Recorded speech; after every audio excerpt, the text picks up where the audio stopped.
Now, all this energy shambles is driven by climate policy, of course. It's all driven by global warming alarmism and the push to cut greenhouse gas emissions, which, as you know, continue to rise around the world and will rise regardless of anything Australia does.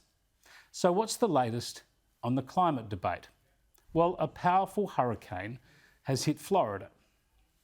I can tell you, I'm looking at the businesses downtown that are all flooded, windows blown out. Storm surge is very significant. We're actually seeing cars and boats float down the street. Well, we're 10.5 feet above sea level right now, and the water is coming into our house right now.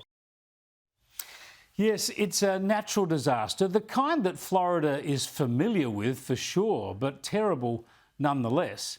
And predictably, even though all the scientific examination of the known facts shows that the frequency of severe hurricanes has declined over the past 70 years, the usual suspects have been falling all over themselves to beat the climate change drum.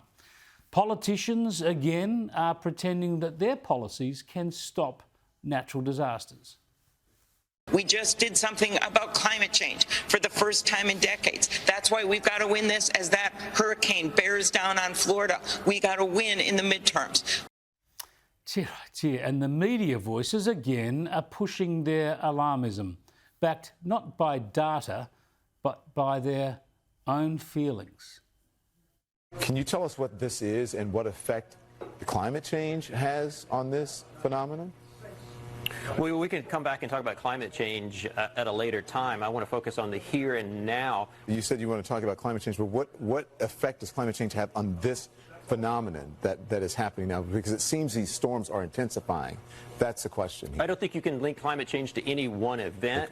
Okay. Well, listen, I grew up there, and these storms are intensifying. Something is causing them to intensify.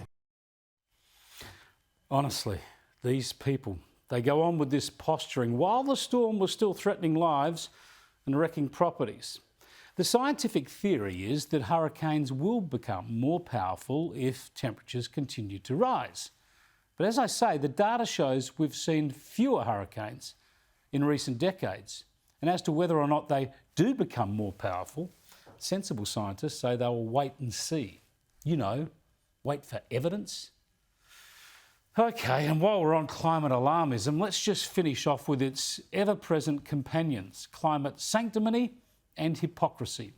As we know, thanks to Greta Thunberg, the double standards start early, the hysteria and the determination that others should do as they say rather than do as they do, well, it starts pretty young.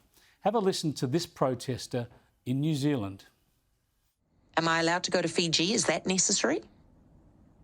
In the current climate crisis, I don't think that that's necessary. When was the last time you were on a plane? I'm not sure. Maybe a few months ago, to be honest. Where'd you go? Fiji. Izzy! Izzy! Don't you care about the climate, Izzy? Of course I care about the climate. Not enough. You went to... you went to Fiji. Izzy, come on, mate. Are you serious? Come on, mate.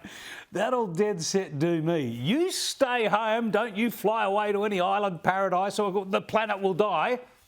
I'll jet off to Fiji to enjoy the splendour of this wondrous planet. When there's a reckoning against all of this, it's going to humiliate a lot of people.